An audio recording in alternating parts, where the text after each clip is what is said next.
আমাদের ভালোবাসা সবই যেন হয় মহান রবের জন্য। রাগ খুব ঘৃণা গুলো তাও যেন হয় মহান রবের জন্য। ভালোবাসি বাসি ভালো ভালোবাসি প্রভু তোমাকে, ইয়া হাবিবি ইয়া রাসূলুল্লাহ, হৃদয় গেথেছি তোমাকে। মান আহাব্বা লিল্লাহ ওয়া আবগাদা লিল্লাহ। হালকা পাতলা যাদের একটু এদিক ওদিক ছিল যেন ঠিক হয়ে যান, নয়তো আপনি মারা গেলে কবরে দেব, জানাজা দেব, সব বেকার হবে। কি আমি যে কথা বলতে চাচ্ছিলাম এতক্ষণ পর্যন্ত, ঈমান অন্তত যারা আমরা এনে ফেলেছি, আমাদের ঈমান যেন নষ্ট হয়ে না যায়। ঈমান নষ্ট হয় প্রথম কারণ কি? শিরক। বলেন বলেন, আরো জোরে বলেন। এবার আমি আরেকবার বলছি, শেষ বলা, আল্লাহ যেটা পারে ওইটা অন্য কেউ পারে, এই বিশ্বাস করার নাম শিরক। যারা করে তারা, একটা বললাম এই বিশ্বাস নিয়ে বহু মহিলা বসে আছে প্যান্ডেলে, ওরা এখনো পর্যন্ত বিশ্বাস করে সন্তান দিতে পারে কোন পীর সাহেব বাবা। করে না? আপনারাও এখনই পাল্টাবেন।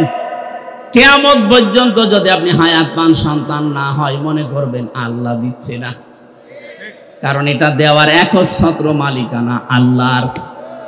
লিল্লাহি মুলকুস সামাওয়াতি ওয়াল আরদ ইয়াখলুকু মা ইয়াশা ইয়াহাবু লিমান ইয়াশাউ ইনাসা ওয়া ইয়াহাবু লিমান ইয়াশাউ সূরা সূরার 49 নম্বরে আয়াত অনুযায়ী প্রমাণ হয় আসমান জমিনের মুলকিয়াতের মালিক, রাজত্বের মালিক আল্লাহ। যাকে ইচ্ছা তাকে সন্তান দান করে, মেয়ে দেয়, ছেলে দেয়।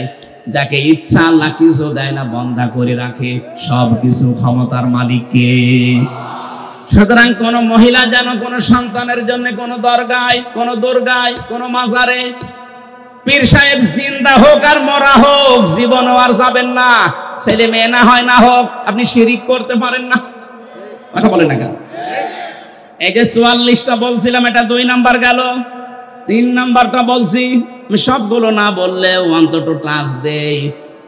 কোরআনে কারিমে সূরা আরাফ 154 নাম্বার আয়াত শেষের দিকে আছে। আল্লাহ পাক বলেন, আলা লাহুল খালকু ওয়াল আমর তাবারাকাল্লাহু রাব্বুল আলামিন।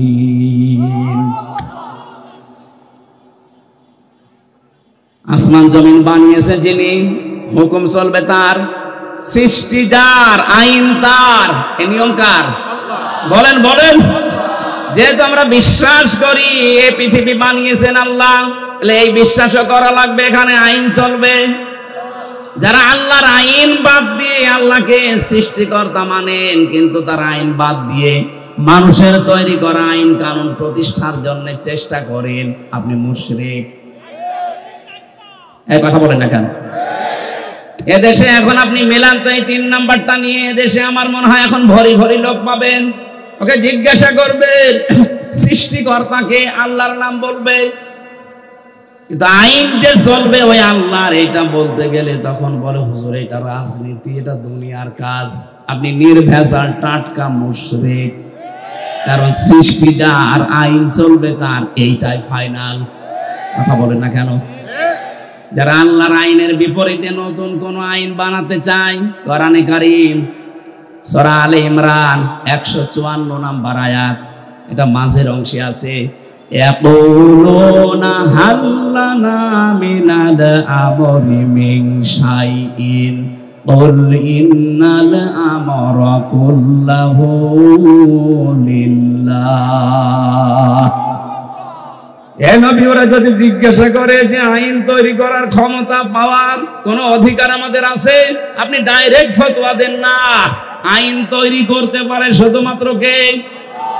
আরো জোরে। এটাকে আমি বানালাম, এটা বললাম কেন? বাংলাদেশে এখন সংশোধন চলছে, সংস্কার চলছে, বিশেষ করে আমাদের সংবিধান। কথা বোঝে? এই ঝড়ে যদি কিছু করে নিতে না পারেন, আবার 50 বছর পিছিয়ে যাবেন। এমনিতেই তো 53 বছর আমরা পিছিয়ে আছি। কথা বলেন ঠিক কিনা? মানুষ নামে কলঙ্ক কিছু মানুষ নিজেরা আইন বানিয়ে আমাদের উপরে সংবিধান আকারে চালিয়ে দিয়েছিল। আল্লাহ পাক 1500 বছর আগে মানব জাতির জন্য একটা সংবিধান দিয়েছেন। সূরা ফুরকান, ফুরকান মানে সংবিধান। ফুরকান মানে কি? এখানে 54টা 74টা আয়াত আছে, 73টা ধারা আছে। আল্লাহ পাক বলেন মুসলমান দেশের আমি আল্লাহর গোলাম যারা দাবি করবে তাদের এই 73টা ধারা দিয়ে যদি সংবিধান বানানো হয়, ওই জায়গাটা আমি আল্লাহ মিনি জান্নাত বানিয়ে দেব। এই 73 বছরে 53 বছরে 73টা ধারা আমরা আজও পাইনি। সত্যি যদি পেতাম, আল্লাহর কসম, আল্লাহর গ্যারান্টি মিথ্যা হতো না। কথা বলেন না কেন? এই গ্যারান্টি কে পর্যন্তই থাকবেন আমরা দেখতে চাই। যেহেতু এখন সংস্কার আরম্ভ হয়ে গেছে, সংশোধন চলছে, বাংলাদেশে 96% মুসলমান। এই দেশে আমরা সংবিধান হিসাবে আল্লাহর কোরআনকে দেখতে চাই, আর কিছু চাই না। কারা রাজি আছেন দেখি? লিল্লাহি তাকবীর।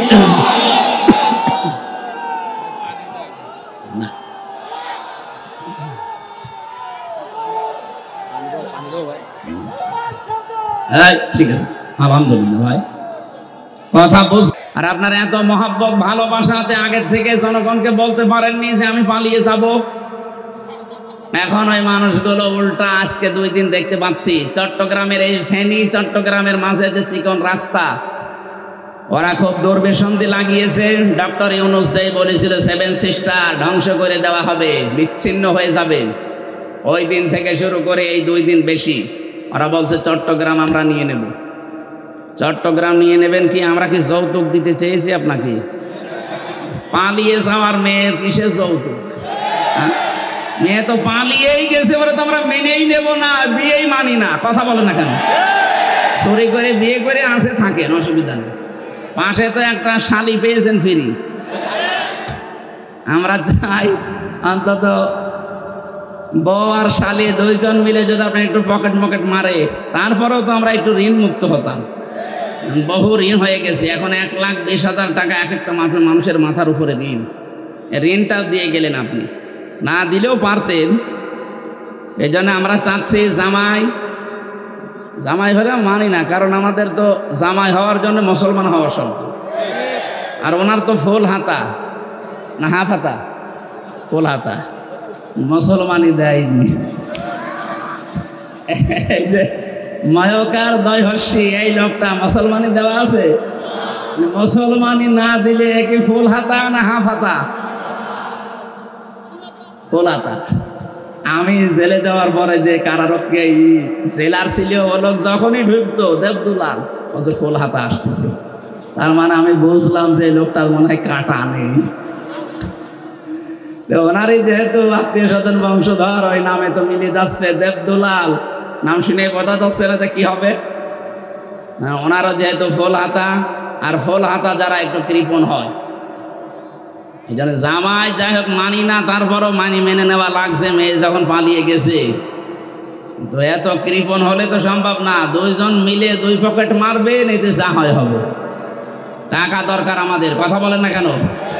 এদেশ থেকে যারা বাইরের দেশে যায় দেখেন, তারা রেমিটেন্স যোদ্ধা টাকা পাঠায় প্রতি মাসে মাসে, আর 3 মাস 6-7 দিন হয়ে গেল একটা টাকাও পাঠায়। কি করছেন আপনারা? না, 7 সিস্টার কিন্তু থাকবে না যদি চট্টগ্রাম নিয়ে বেশি আমতা ঝামতা করে। এই জন্য চোখ বন্ধ করে থাকবে। এদেশের 1 ইঞ্চি মাটিও ছাড় দেওয়া হবে না ইনশাআল্লাহ। এটা আমাদের মায়ের মতো খাঁটি। এই কথা বলেন না কেন? পৃথিবীতে সবচাইতে বেশি জীবনের ভয় মুশরিকদের। ওয়ালা তাজিদান্নাহুম আহরাসান নাসি আলা হায়াতি ওয়া মিনাল্লাযিনা আশরাকু ইয়াওয়াদ্দু আহাদুহুম লাউ ইউআম্মারু আলফা সানা। আল্লাহ পাক বলেন, হে নবী, জীবনের ওপরে সবচাইতে বেশি আহারাস, বেশি ভালোবাসা, মহব্বত, আসক্তি দেখতে পাবেন এই দুনিয়াতে মুশরিকদের। ওদেরকে যদি বলেন তোমরা 1000 বছর বেঁচে থাকবে, ওরা বলবে আরো বাঁচতে চাই। এই জন্য একটু বন্ধ করে দিয়েছি আমরা ওই দেশে যাওয়া আসা। ওরা দেখেন মরণের ভয় এখন অস্থির হয়ে পড়েছে। 2-1 দিন দেখছেন না দাদারা কি শুরু করেছে। এই জন্যে কথা বলা এইটাই আমার শেষ। আবার কথা বলতে পারবো কিনা জানি না। যা বলছি অক্ষরে অক্ষরে পালন করা লাগবে। দুনিয়াতে যদি আপনি জ্ঞান অনুযায়ী সত্যি আমল করতে না পারেন, হয়তো সামনাসামনি দেখে আপনাকে অনেকে সম্মান করতে পারে, দিন যত যাবে আপনার সম্মান আল্লাহ একেবারে তলানিতে পৌঁছিয়ে দেবে। আল্লামা দেলাওয়ার হোসাইন সাইদি রহমতুল্লাহ আলাইহি শহীদ, এই লোকটা দুনিয়া থেকে বিদায় নিয়েছে ঠিক, দিন যত যাচ্ছে তার জন্য দোয়া বাড়তেছে। কথা বলেন না কেন? আর জালেম সেই কয়টা বিদায় নিলে কয়দিনে, ওরাও তো ছিল ক্ষমতায়। ওরা দিন যত যাচ্ছে মানুষের ঘৃণা তত বেশি হচ্ছে তাদের প্রতি। এই জন্য যারা এলেম অনুযায়ী আমল করেননি তারা আলেম না, তারা আল্লাহর কাছে জালেম। কোরআনে কারীম জানাচ্ছে সূরা বাকারা 1 নাম্বার পারার 20 নাম্বার পৃষ্ঠা 13 নাম্বার লাইনের 140 নাম্বার আয়াতের প্রথম অংশে আছে, ওমান আযলামু মিম্মান কাতামা শাহাদাতান ইনদাহু মিনাল্লাহ। আল্লাহ পাক বলেন, তোমরা বড় জালেম দেখতে চাও? সবচাইতে বড় জালেম আমি আল্লাহর কাছে ওই লোকটা যাকে আমি আল্লাহ কোরআনের জ্ঞান দিয়েছিলাম, এটা জানার পরও দুনিয়ার স্বার্থ পেয়ে গোপন করে দিয়েছে। ছোট জালেম না, আফজাল ইসমে তাফসিল আসলাম। সুতরাং এই দেশে 15.5 বছরে জালেমদের 5 আটা গোলামি যারা করেছেন, এত বড় বড় জালেমদেরকে যারা কওমি জননী উপাধি দিয়েছেন, আল্লাহর কসম আপনি আল্লাহর কাছে আলেম না জালেম। তাও ছোট জালেম না বড় জালেম। এদের সম্মান দিন যাবে আরো কমতে থাকবে না বাড়বে? ইয়ারফা দিয়েছেন আল্লাহ এই কারণে। এই জন্য যাদের নাম আমি জানি না, অনেকের জানি, সম্মান মর্যাদা কামনা করছি ঈমান এবং জ্ঞানের উপরে আমল করার কারণে। আল্লাহ যেন অবশ্যই আয়াতটা আমাদের সবার জীবনে কার্যকর করেন, বলেন আমিন। দরুদ আর সালাম পাঠ করছি নবী মুহাম্মদ রাসূলুল্লাহ সাল্লাল্লাহু আলাইহি ওয়াসাল্লামের প্রতি। এই যে কোরআনে কারীম পড়তে গেলে 29টা অক্ষর জানার মাধ্যমে পড়া লাগে, আলিফ থেকে ইয়া। প্রতিটি অক্ষরের দিকে তাকিয়ে দেখবেন প্রত্যেকটা অক্ষরে আমার নবীর সম্মান আল্লাহ বাড়িয়েছেন। আলিফ দিয়ে তিনি জানিয়েছেন আহমদ প্রশংসিত, বা দিয়ে তিনি জানিয়েছেন বাশির সুসংবাদদাতা, তা দিয়ে তিনি জানিয়েছেন মুত্তাকি আত্মসংযমকারী, সা দিয়ে তিনি জানিয়েছেন মুদ্দাসির কম্বলওয়ালা, জিম দিয়ে তিনি জানিয়েছেন জামিল সুন্দর, হা দিয়ে তিনি জানিয়েছেন হামিম অন্তরঙ্গ বন্ধু, খ দিয়ে তিনি জানিয়েছেন খাতামান নাবিয়্যিন শেষ নবী। একটা একটা করে শেষে আসবেন ইয়াসিন। আল্লাহ জানো সিন আর ইয়া দিয়ে তিনি একত্রিত করে আমার নবীর নামকে আরো বেশি উচ্চসিত করে দিয়েছেন। ইয়াসিন। আল্লাহ বলেন হে নেতা, হে বলেন বলেন। সিন শব্দটা তাফসিরে কাবীর আল্লামা ফখরুদ্দিন রাজি রহমতুল্লাহ আলাইহি 5টা অর্থে তিনি ব্যবহার করেছেন। তিনি জানিয়েছেন সিন মানে সাজ্জিদুল আলামিন, সিন মানে সাজ্জিদুল বাশার, সিন মানে সাজ্জিদুল কাউনাইন, সিন মানে সাজ্জিদুল আম্বিয়া, সিন মানে সাজ্জিদুল মুরসালিন। এক একটা শব্দের ভেতরে তাফসিরে এত কথা তিনি লিখেছেন। আমি যদি 5টা শব্দেরও ব্যাখ্যা করতাম তবে 1-2 ঘন্টা সময় লাগবে, এত কথা আছে। আমি শুধু ইঙ্গিত দেওয়ার জন্য বললাম, প্রতিটি অক্ষর দিয়ে আমার নবীর সম্মান আল্লাহ আরো বাড়িয়ে দিয়েছেন। সুতরাং সাজ্জিদুল আলামিন, সাজ্জিদুল বাশার, সাইয়্যিদুল কাওনাইন, সাইয়্যিদুল আম্বিয়া, সাইয়্যিদুল মুরসালিন। এ পৃথিবীতে শুধু আমাদের জন্য না, নবীরাও আমার নবীকে নেতা মানত, রাসূলরাও আমার নবীকে নেতা মানত।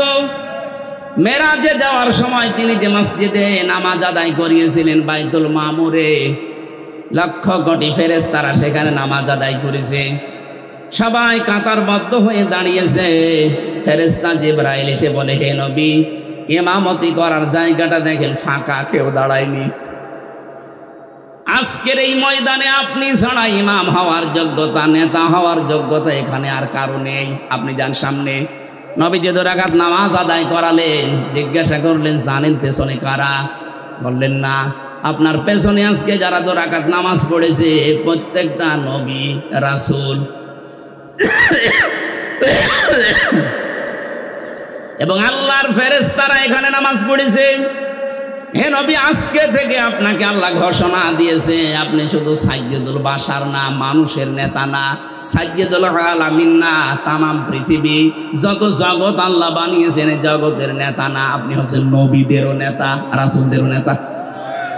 নবী রাসূলরা যদি মেনে নিতে পারে তাকে, আপনি সলিমদ্দি গলিমদ্দি রাসূলকে নেতা মানেন না, কাকে মানেন? আপনার বিবেক কি মরে গেছে নাকি? খালি ইয়াসিন সূরা পড়লে 10 খতম কোরআন শরীফ পড়া সওয়াব হয় না, এটা আগে মানা লাগে। অনেকেই মনে করে ইয়াসিন পড়লে 10 খতমের সওয়াব পাবেন, কিন্তু আপনার ইয়াসিন ঠিক রাখা লাগবে। আল্লাহর ঘোষণা দেওয়া নেতা পৃথিবীতে একজন, ইয়াসিন। হে নেতা, আপনি সেই নেতাকেই মানেন না, মানেন আপনি নেতার বিরুদ্ধে যারা, তাদেরকে। এই কথা বলেন না কেন? আশা করছি আপনি বুঝে ফেলেছেন।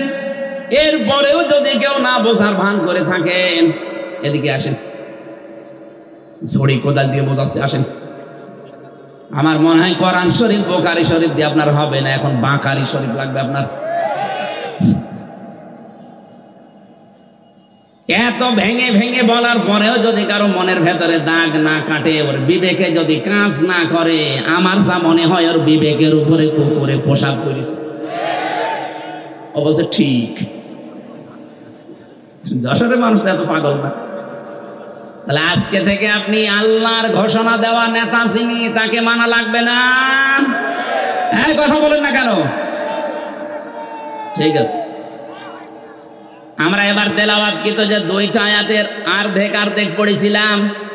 প্রথম পড়েছিলাম সূরা নজম 32 নম্বর আয়াতের প্রথম অংশটা। দ্বিতীয় পড়েছি আমি সূরা নাহালের 112 নম্বর আয়াতের 4 ভাগের 1 ভাগ। আপনারা যেটা বলবেন আমি সেই আয়াতের আলোচনা করব। বলেন। হ্যাঁ, 2 নোটা করি, 2 নোটা তো সময় হবে। ঠিক আছে, 2 নোটা আমার শরীর পারা লাগবে না। এই সামনে জানুয়ারি মাসের 3 তারিখ 4 তারিখ 2 দিন ব্যাপী আকিস গ্রুপ, ওই যে খুলনায় যে মাহফিল দিত আকিস ফাউন্ডেশন, ওইটা দেবে না, ওইটা যশোরে দেবে। যশোরে দেবে যে পুলের হাটের যে হাসপাতাল আছে ওনাদের 8 দিন হাসপাতালের পেছনে এই বিশাল মাঠে আমারে 3 তারিখে দিয়েছে জানুয়ারির, রাত 8টা থেকে 11টা পর্যন্ত। আলহামদুলিল্লাহ। আর মিজানুর রহমান আজহারি ভাইকে দিয়েছে 4 তারিখে, ওনারও 8টা থেকে 10টা পর্যন্ত। আকিস গ্রুপ করবে আজকে দাওয়াত। ওনারা আমার দাওয়াতটা ছিল সেই কোথায়, চট্টগ্রাম বিভাগে। আকিস সাহেবের এই বড় ছেলে ডাক্তার মহিউদ্দিন জোর করে বলছে এখানে নেওয়া লাগবে। যশোরবাসী, নড়াইল, যশোর, ঝিনাইদহ, সাতক্ষীরা, খুলনা, বাগেরহাট 4-5 জেলার মানুষকে আমরা হাজির করব। অন্তত 10 লাখ মানুষ হবে ইনশাআল্লাহ ওই দিন। আরে ভাই, আগামী বছর ডিসেম্বর 22-এ থাকবো। যে অবস্থা দেখছি কি হবে সামনে, দেখেন যুদ্ধ লেগে যায়। আমরা প্রথমটা শুরু করছি, যেহেতু প্রথমে সূরা নাহাল আছে 112 নম্বর আয়াত। খুব ভালো করে আমি বাংলাদেশের সাথে খাপের খাপ মিলাবো ইনশাআল্লাহ। জবান খুলে আগে পড়ে নেই, একটু নড়াচড়া ওঠা এগুলো কম করবেন। শুধু প্রসাব পায়খানা আর বিড়ি খাওয়া বাদ দিয়ে যেতে পারবেন না। না, বিড়ি খেতে পারেন, মানে অনেকের নেশা আছে তো, না খেলেও মরে যাবে। আপনি খেয়ে আবার চলে আসেন নাকি? আর আমি আকিস গ্রুপে আছি খতিব হিসাবে, ওদের বিড়ি যেন একটু বিক্রি হয়, এই জন্য আমার আবার অ্যাডভার্টাইজ করা লাগবে না, আপনারা খেয়ে আবার চলে আসবেন। আমি চট্টগ্রাম আর সিলেটে বহু ইমাম সাহেবকে বিড়ি খেয়ে ফেলে দিয়ে নামাজে দাঁড়াতে দিয়েছি। তারা ইমাম সাহেব যদি বিড়ি খায় মুসল্লি তো গাঁজা খাওয়ার কথা, অন্তত গাঁজা পর্যন্ত যাবেন না, বিড়ি না। না, এটাও ঠিক না। আমরা বলেছি আকিব সাহেবের যে ছেলেরা আছে কয়েকজনকে বলেছি স্যার এগুলো বাদ দিয়ে দিন। ওনারা বলছে আমরা ছেড়ে দেওয়ার ইচ্ছে আছে, আমার বাবা যাই করেছে, আমরা খাবার বানাবো। ওনাদের 65টার উপরে প্রোডাক্ট তৈরি হচ্ছে এখন বাংলাদেশে। আমি মনে হয় বিড়িটা ছেড়ে দিলে ওনাদের যে এখন অর্থ সম্পদ আল্লাহ দিয়েছে, 14 বংশ বসে খাবে, টাকা ফোরাবে না। সুতরাং এই হারাম কাজ যেটা, এটা ছেড়ে দেওয়া ভালো। কথাও দিয়েছে আস্তে আস্তে ছেড়ে দেবে, একবারে তো সম্ভব না। 12,000 কোটি, 14,000 কোটি, 20,000 কোটি, এত টাকা একবারে ছেড়ে দেওয়া, এই জন্য ছেড়ে দিলেই ভালো ইনশাল্লাহ। সামনে এই আপনি বিড়ি খেতে যাচ্ছেন নাকি? হ্যাঁ নেন, আমরা একটু তেলাওয়াত করি, শয়তান আশপাশে থাকলে যেন পালায়। বলেন আউযু বিল্লাহি মিনাশ শাইতানির রাজিম, বিসমিল্লাহির রহমানির রহিম।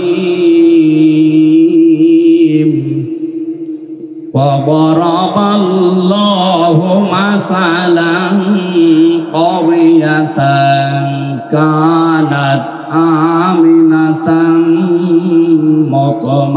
মুতমাইন্না। এ পর্যন্ত থাক। সূরা নাহাল, কোন সূরা বললাম? তাফসীর করার জন্য এখানে অ্যাডভোকেট গাজী এনামুল হক সাহেব আছে, বহু পুরাতন মানুষ আপনাদের, কত আলেম বসে আছে। তাফসীরের মূল নীতি উসুলে তাফসীরের প্রায় 13টা লেখা আছে। এটা তাফসীরে খাজেনের প্রথমে পাবে। কোন আয়াত থেকে কথা বলতে হলে তার আগের আয়াত পরের আয়াতের সাথে সম্পর্ক কি, এইটা মাতৃভাষায় অর্থ, শুদ্ধ তেলাওয়াত, এরপরে ঐতিহাসিক প্রেক্ষাপট, শানে নজুল যেটা বলে ব্যাকগ্রাউন্ড, এরপরে এখানকার শিক্ষা কি, এরপরে শিক্ষা নিয়ে বাড়ি যাওয়া লাগবে। এগুলো আগে বলা লাগে। আমরা এগুলো আপনারা সবাই জানেন। আমরা একবারে চলে যাচ্ছি, যেহেতু শুদ্ধ তেলাওয়াত আমরা কমপ্লিট করেছি। আল্লাহ পাক এখানে একটা গ্রামের উদাহরণ দিয়েছে। এটা গ্রাম না? মনে করেন এই রহিতা, এই কদলাপাড়া, এই গ্রামের উদাহরণ আল্লাহ দিচ্ছেন। যদিও এই গ্রামের না, এটা মক্কা শরীফের। আমরা এই গ্রামটা একটু ধরে তারপরে তাফসীরের সাথে মিলাই। আমি যা বলছি এটা ফি জিলালিল কোরআন থেকে কোট করা।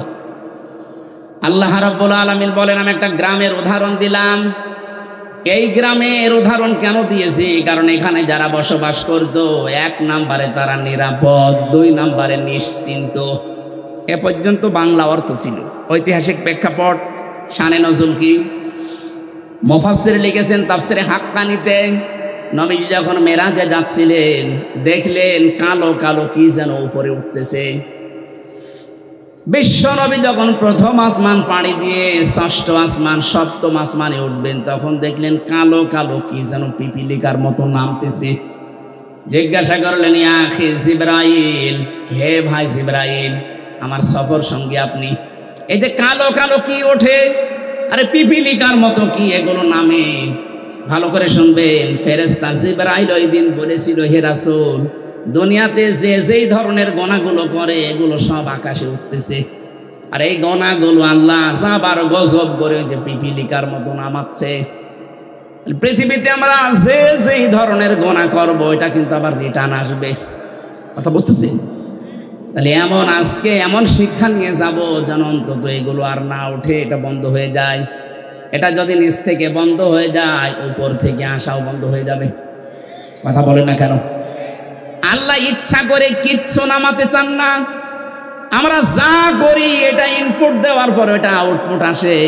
কোরআনে কারিমে ব্যাপারে জানিয়েছেন সূরা রুমের 41 নম্বর আয়াতে, যাহারাল ফাসাদু ফিল বাররি ওয়াল বাহার বিমা কাসাবাত আইদিন নাস, ইলা আখিরি আয়া। আল্লাহ পাক বলেন, জলে স্থলে যে বিপদ আপদ মুসিবত গজব গুলো দেখতে পাও, একটাও আমি দিতে চাই না। এগুলো সব তোমার 2 হাতের কামাই। কেন এগুলো দেই জানো? লিউযিকাহুম বা'দাল্লাযী আমিলু, আমি মজা চাকাতে চাই, স্বাদ আস্বাদন করাতে চাই। তোমরা যে অপরাধ গুলো করো, আমল করো, কাজ করো, এই কাজের কিছু প্রতিদান আমি দুনিয়ায় পাঠাই। লাআল্লাহুম ইয়ারজিউন, আশা করি তোমরা ফিরে আসবে। কিন্তু আমার আল্লাহর আফসোস, ফিরে তো আসো না, তোমাদের বিদ্যা আরো বাড়ে। কথা বলেন না কেন? সূরা শুরার 30 নম্বর আয়াতে আল্লাহ আরেকটু বিস্তারিত ভাবে আয়াতে দিয়েছেন, ওয়া মা সাবাকুম মিন মুসিবাতিন ফাবিমা কাসাবাত আইদিকুম ওয়া ইয়াফু আন কাসীর। আল্লাহ বলেন আমি নিজে উদাহরণ দিলাম, উপমা দিলাম, দৃষ্টান্ত দিলাম একটা গ্রামের। কি সেই গ্রামে ছিল জানো?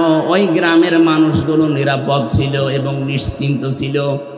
তাফসিরে ইবনে কাসিরের ভেতরে ব্যাখ্যায় লিখেছে, এই গ্রাম বলতে আল্লাহ মক্কা শরীফকে বুঝিয়েছেন। ওই জামানা পর্যন্ত মানুষ তামাম দুনিয়ায় এমন কাবার আশপাশ পর্যন্ত কেউ নিরাপদে ছিল না। চুরি ডাকাতি সন্ত্রাসী চিন্তায় মানুষের কোনো গ্যারান্টি ছিল না বেঁচে থাকার আশপাশে। কিন্তু কাবার আশপাশগুলোতে যারা কাবার চত্বরের ভেতরে আসবে আল্লাহ তাদের নিরাপদ এবং নিশ্চিন্ত করে দিয়েছিলেন। আল্লাহ বলেন এতটুকুই আমি শেষ করিনি, ইয়াতিহা রিজকুহা রাগাদাম মিন কুল্লি মাকান। বিভিন্ন জায়গা থেকে আমি আল্লাহ তাদের জীবন উপকরণ পাঠিয়েছিলাম। আশপাশে ইয়ামেন ছিল, সিরিয়া ছিল। আজকে সিরিয়া বিজয় হয়নি। এই সমস্ত আশপাশ দেশ থেকে তাদের রিস্কের যে জীবন উপকরণ লাগে, রিজিক সব আমি পাঠাতাম। আশপাশের মানুষগুলো যে ইমানদার ছিল তা না, কিন্তু ওই মানুষগুলোর বিবেক ছিল, ওর বিবেকের উপরে আমি আল্লাহ এমন ভাবে আঘাত দিয়েছিলাম, বাধ্য হয়ে তারা এদের জন্য খাবার পাঠিয়ে দিত, জীবন উপকরণ যা লাগে জীবন চলতে সব তারা পাঠাতো। কিন্তু তাদের এইটা আমি সেট করে দিলাম, তাদের নিরাপত্তা তুলে নিয়েছি, তাদের নিশ্চিন্ত হওয়া এগুলো আমি আল্লাহ বন্ধ করে দিয়ে ফাযাকাল্লাহু লিবাসাল জুই ওয়াল খাউফ, আমি আল্লাহ পোশাক পরিয়ে দিলাম তাদের আচ্ছাদন করানোর জন্য। 1 নাম্বার ক্ষুধার পোশাক, 2 নাম্বার ভয়ের পোশাক। বিমা কানু ইয়াসমাউন, কারণ তারা যা করতো তার বিনিময়ে। এই যে এটা বাংলা অর্থ ছিল, এটার 1 নাম্বার কারণ আল্লাহ আয়াতের মাঝখানে 3টা শব্দ দিয়ে বুঝিয়েছেন কেন আমি এই নিরাপদ এবং নিশ্চিন্ত এটা বন্ধ করে দিয়ে এই ক্ষুধা এবং ভয়ের পোশাক পরিয়েছিলাম জানো। ফাকাফারাত বিআনউমিল্লাহ, তারা আমি আল্লাহর নিয়ামতের সাথে কুফরি করেছিল। কি করেছিল? এবার আমি বাংলাদেশের সাথে মিলাবো। আগে কাবা শরীফটা মিলিয়ে নেই। সূরা আলে ইমরান 4 নাম্বার পারার 1ম নাম্বার পৃষ্ঠা 7 নাম্বার লাইনের 93 নাম্বার আয়াতের মাঝে এটা আছে, দেখবেন ওয়ামান দাখালাহু কানা আমিনা। আল্লাহ পাক বলেন যে এখানে প্রবেশ করে তাকে নিরাপত্তা দিয়ে দেন। এই জায়গাটার নাম বাক্কা। বাক্কা মানে মক্কা। বাক্কা মানে কি? প্রাচীন নাম। ইন্না আউওয়ালা বাইতি উযিআ লিন-নাস লাল্লাযী বিবাক্কাতা মুবারাকা ওয়া হুদাল লিল আলামিন। অবশ্যই পৃথিবীর প্রথম ঘর স্থাপিত হয়েছে যেটা, সেটা বাক্কায়। এই বাক্কা মানে মক্কা। আল্লাহ পাক বলেন এখানে যারা প্রবেশ করে মানুষগুলো নিরাপত্তা পেয়ে যায়। এটা দেন কে? এই কথা বোঝেন, এটা দেন কে? আরো জোরে বলেন। বাংলাদেশ কি কাবা শরীফ? বলেন। কাবা শরীফ থেকে কত দূরে আমরা? 6010 কিলোমিটার দূরে আমরা। এখন এই 56,000 বর্গ মাইলের বাংলাদেশ যদি আমরা নিরাপদ এবং নিশ্চিন্ত করতে চাই, কাবা শরীফে আল্লাহ যেমন ভাবে তৈরি করেছেন, যেই নিরাপত্তা দিয়েছেন, ওইটা আমাদের এই দেশে তৈরি করা লাগবে। কাবার চত্বরের ভেতরে 1 নাম্বার আপনি কোনো শিরিক পাবেন না। এক কথা বলছেন না?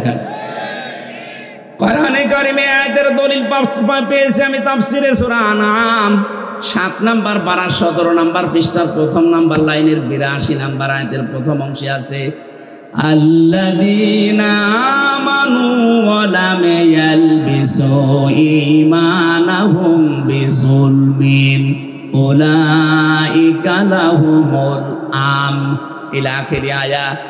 আল্লাহ পাক বলেন যারা ঈমান আনে আর ঈমানের সাথে জুলুমকে মিশ্রণ করে না। এখানে জুলুম মানে শিরিক। জুলুম মানে কি?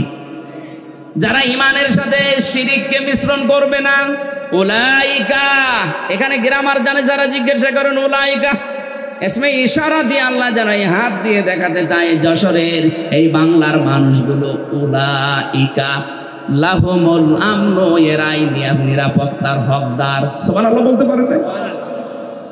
তাহলে আমরা যদি যে আতঙ্কে এখন আছে আমাদের প্রতিবেশীদের দ্বারা, আতঙ্কে নেই, এই আতঙ্কগ্রস্ত যদি আমরা থাকতে না চাই, আমরা যদি সত্যি শান্তি, স্বস্তি, নিরাপত্তা এবং নিশ্চিন্তভাবে দেশে চলাফেরা করতে চাই, দল মত দেখা যাবে না। একটাই কাজ এখন আমাদের মালিকের হুকুম, শিরিক মুক্ত করা লাগবে দেশটাকে। কথা বলে না কেন? আমাদের বিশ্বাসের শিরিক, আমাদের কর্মের শিরিক, যত রকমের শিরিক বাংলাদেশে আছে সবগুলো যদি আমরা তুলে দিতে পারি, আমাদের এই দেশটাতেও কেউ আসলে সে কিন্তু নিরাপত্তা পেয়ে যাবে, আমরা নিরাপদে বসবাস করতে পারবো। যত রকমের রিজিকের ব্যবস্থা আল্লাহ আমাদের জন্য করবে। প্রতিবেশী খারাপ হয়েছে তাতে কি, এই প্রতিবেশী ছাড়া যদি আশপাশের সবগুলো দেশ চলতে পারে, বাংলাদেশও চলতে পারবে। দরকার এদের সব বাদ দিয়ে দেব, হারাম এদের সাথে সম্পর্ক রাখা। আমরা এখন সম্পর্ক রাখবো আমাদের পুরাতন ভাই পাকিস্তানের সাথে, তুরস্কের সাথে, দরকার চীনের সাথে। ইয়াতিহা রিজকুহা মিন কুল্লি মাকান, প্রতিটি জায়গা থেকে রিজিক আসবে। ১৫০০ বছর আগে যদি আল্লাহ এটা করতে পারে, আমাদের জন্য পারবে না মানে? আল্লাহ কি এখন মুরব্বী হয়ে গেছে? এই কথা বলে না কেন? আমাদের বিশ্বাস আছে যে আল্লাহ যেমন ছিল ওই রকম আছে। কথা বলেন ঠিক কিনা? আল্লাহ ওই সময় যদি পারে কাবা শরীফের, আমাদের এই দেশটাতেও পারবে যদি আমরা ওই ধরনের ইমানদার হতে পারি। ওয়ালা তাহিনু ওয়ালা তাহজানু ওয়া আনতুমুল আ'লাউনা ইন কুনতুম মুমিনিন। আল্লাহ পাক বলেন কোনো ভয় নাই, কোনো চিন্তা নেই, তোমরাই বিজয়ী হবে যদি মুমিন হতে পারো। তাহলে বিজয় দেওয়ার মালিক কে? মুমিন হওয়ার মালিক অবশ্যই আল্লাহ। আল্লাহ মুমিন হবে? আল্লাহ তো মুমিন আছে, আল্লাহর নাম মুমিন না? এক কথা বলেন না কেন? আল্লাহর যে ৫,০০০ নাম আছে আমরা ৯৯টা বেশি জানি, তার ভেতরে মুমিন আছে না নেই? তাহলে মুমিন তো আল্লাহ আছে, আল্লাহর মুমিন হওয়া দরকার নেই, মুমিন হওয়া লাগবে কাদের? বিজয় দেবে কে? কোনো চিন্তা নেই, কোনো দুঃখ নেই, কারণ যারা আমরা এই কথা বলে ফেলেছি, ইন্না সলাতি ওয়া নুসুকি ওয়া মাহইয়ায়া ওয়া মামাতি লিল্লাহি রাব্বিল আলামিন। এই কথা যারা সত্যি আমরা মন দিয়ে, প্রাণ দিয়ে, মুখ দিয়ে বলে ফেলেছি, আমি নামাজ আল্লাহর জন্যে, আমার বেঁচে থাকা আল্লাহর জন্যে, আমার কোরবানি আল্লাহর জন্যে, আমার মরে যাওয়া আল্লাহর জন্যে, এই মানুষগুলোর তো বিন্দু মাত্র চিন্তা, টেনশন আসার কথা না। কথা বলেন ঠিক কিনা? এই মানুষের সংখ্যা আগস্টের ৫ তারিখের আগ পর্যন্ত আমরা একটা জরিপ পেয়েছিলাম। এই যে এই বিশ্বাস যে আমার নামাজ, আমার কোরবানি, আমার বেঁচে থাকা, আমার মরে যাওয়া, মাত্র ১০০ জনের ১৫ জন এ বিশ্বাস করত। কিন্তু এই ৩ মাস ১০ দিনের ব্যবধানে আমার আল্লাহ এমন একটা নিয়ামত আমাদের দিয়েছেন, এখন ১০০ জনের ৫৮ জন মানুষ চাইছে যে এই আয়াতটা আমাদের দেশে কায়েম হোক। ১৫ জন থেকে ৩ মাসে যদি ৫৮ জন হয়ে যায়, কিছুদিন যেতে দেন, এদেশের ১০০ জনের ১০০ জন মানুষ চাইবে এই দুনিয়ায় আল্লাহর বিধান কায়েম হোক। ওইটাই সফলতা। যত ষড়যন্ত্র হচ্ছে, কোনো কলকাঠিতে পা দেবেন না, কোনো উস্কানিতে পা দেবেন না, কিচ্ছু হয়নি দেশের। ওরা সাইফুল ইসলাম আলিফকে হত্যা করার মাধ্যমে একটা ইস্যু তৈরি করে অস্থিতিশীল পরিবেশ বানাতে চেয়েছিল। যখন দেখেছে না এরা তো পা দেয় না, আবার আর একটা তৈরি করবে। যত কিছু হয়ে যায় যাক, আমরা কিন্তু উহুদের ময়দানের মতো আছি। নবীজির কথা না মেনে উহুদের ময়দানে প্রথমে বিজয় হয়ে গেছে, কথা বিশ্বাস করে যারা গনিমতের মাল পোড়াতে গিয়েছে তখনই কিন্তু আক্রমণ হয়েছে। কথা বলে না কেন? এজন্য আমরা বিজয় পেয়েছি, কিন্তু নবীর হুকুম যেটা আছে এই বিজয়কে ধরে রাখতে হলে আল্লাহর বিধানটা চালু করা লাগবে। আরো জোরে বলেন, নাই তো এই ষড়যন্ত্র থামছে না, থামবে না। আর এখন যদি আমরা কেউ ঘাট, কেউ বাজার, কেউ নৌকা, কেউ লঞ্চ, কেউ ঘাট, কেউ ব্রিজ, এগুলো যদি এখন গনিমতের মাল মনে করে আরম্ভ করতে চায়, ওরা কিন্তু বসে নেই। খালিদ বিন ওয়ালিদের মতো নেতৃত্ব দিয়ে আমাদেরকে আবার লাশ বানিয়ে ফেলবে। আর একবার যদি এবার পিছিয়ে যান, এদেশে কিন্তু 50 বছর আর ইসলাম আসবে না। সময় সুযোগ আল্লাহ একটু তৈরি করে দিয়েছে। কোন জাতি যদি নিজেদেরকে পরিবর্তনের জন্য চেষ্টা না চালায়, আল্লাহর অত দায় পড়ে না যে আল্লাহ জোর করে আপনাকে পরিবর্তন করে দেবে। ইন্নাল্লাহা লা ইউগাইয়িরু মা বিকাউমিন হাত্তা ইউগাইয়িরু মা বিআনফুসিহিম। অবশ্যই আল্লাহ কোন জাতির ভাগ্য পরিবর্তন করেন না যতক্ষণ তারা নিজেদের ভাগ্য নিজেরা পরিবর্তন করার চেষ্টা না করে। ও বাংলার মুসলমানেরা, এটা কিন্তু রেকর্ড হচ্ছে, কালকে সারা দেশে যাবে। আমার সামনে শুধু এই 50,000 মানুষ না, এখন 18 কোটি মানুষ নিয়ে কথা বলছি। সাবধান, আমরা নিজেদেরকে পরিবর্তনের সময় আল্লাহ হাতে তুলে দিয়েছে। এইটাও যদি এবার আপনি মিস করেন, ভুল করেন, বিশ্বাস করেন 53 বছর না 153 বছর পেছিয়ে যাওয়া লাগবে। রিস্কে নিয়ে কোনো চিন্তা নেই।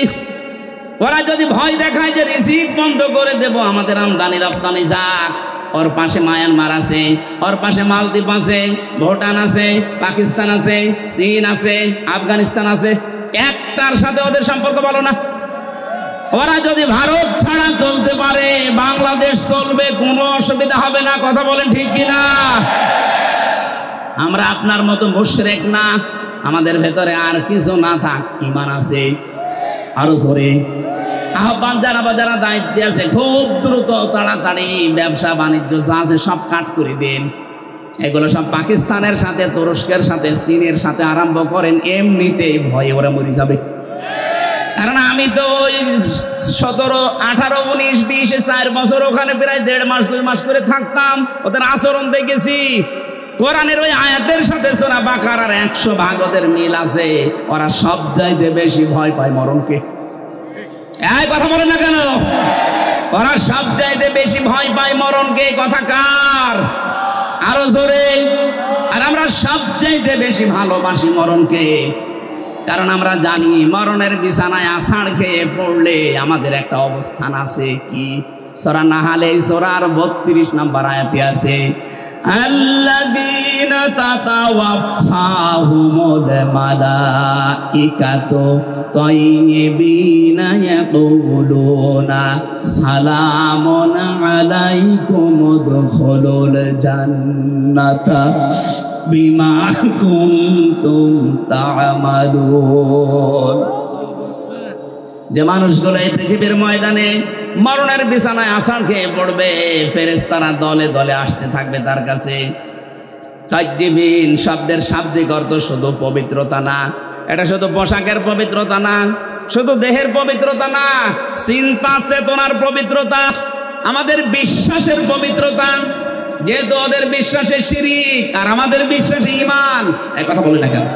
সুতরাং আমাদের যে পবিত্রতা আছে বিশ্বাসে, এই বিশ্বাস নিয়ে যখন আপনি পড়বেন মরণের বিছানায়, ফেরেশতারা এসে বলবে সালাম, শান্তি, উদখুলুল জান্নাহ, প্রবেশ করো ওই জান্নাতে।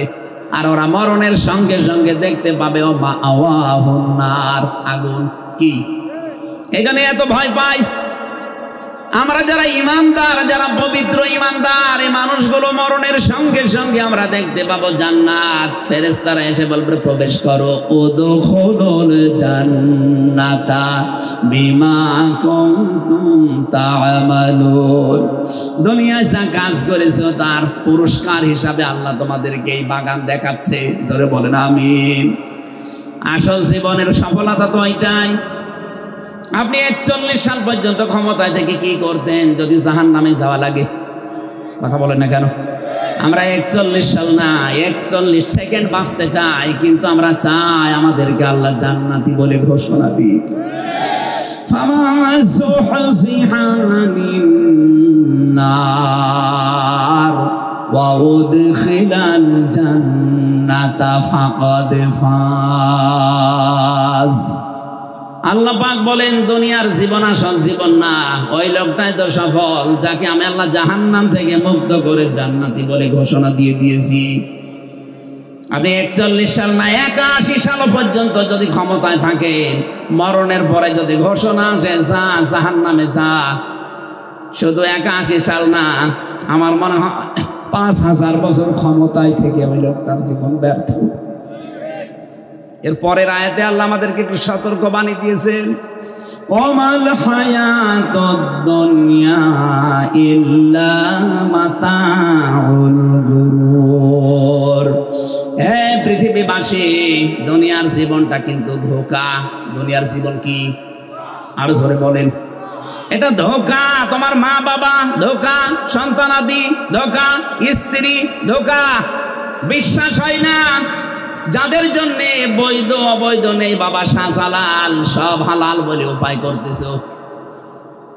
কোটি কোটি টাকার সম্পদ রেখে যাচ্ছ, মারা যাও, মাত্র 100 বছর পরে তুমি ফিরে আসো, আমি গ্যারান্টি দিলাম। 100 বছর পরে যশোরে এসে এই যে বিশাল খালা বানিয়েছিল চাকলাদার সাহেব, 100 বছর পরে যদি চাকলাদার সাহেব এসে ওই যে কি যেন নাম ওইটার, জাবির হোটেল, ওই হোটেলের সামনে এসে যদি বলে হোটেল আমি বানিয়েছিলাম, এটা আমার জমি, আমার মনে হয় 100 বছর পরে ওই জায়গায় অবশ্যই কেউ না কেউ বাস করবে। কথা বলেন না কেন? 100 বছর পরে যারা বাস করবে, শাইন চাকলাদার সাহেব না, যত বড় মাস্তান এসে বলুক এটা আমার ছিল, দাঁত ফেলে দেবে। কিসের চাকলাদার আপনি? আপনার যদি থাকার জায়গা না থাকে, পালবাড়ি মোড়ে যে মসজিদ আছে, বারান্দায় থেকে রাত্রে কেটে পড়েন। কি আমি বানিয়ে বলছি? এইটাই হবে দুনিয়ার জীবনই এইটা। এজন্য কার জন্য আপনি কি করছেন? আল্লাহ ফাঁকা ফারাত বিয়ান ওমিল্লা দিয়েছেন। ওরা আল্লাহর নিয়ামত গুলো পেয়েছিল, বিভিন্ন দিক থেকে আসছিল, কিন্তু ওরা কুফরি করেছিল, নাফরমানি করে ঢেকে ফেলেছিল। আর যারা বৈধ অবৈধ নেই বিশাল কিছু তৈরি করে যাচ্ছেন। আরে ভাই, আমি নিজে তো আমার 3 পুরুষের পরে আর চিনি না। আমার বাবা রিয়াজউদ্দিন, তার বাবা জাহান আলী, তার বাবা নমাজ আলী, এরপরে ছাতা আমার জানা নেই। আমার মনে হয় এখন নমাজ আলীর বাবা যে কে ছিল সত্যি আমি জানি না। উনি যদি এখন এসে বলে হামজা এই বাড়ি, এই হালসা কুষ্টিয়া, এটা আমার বাড়ি, এই যে 2 তলা বাড়ি এটা আমি বানিয়েছিলাম, দাঁত মুখ খুলে ফেলাবো।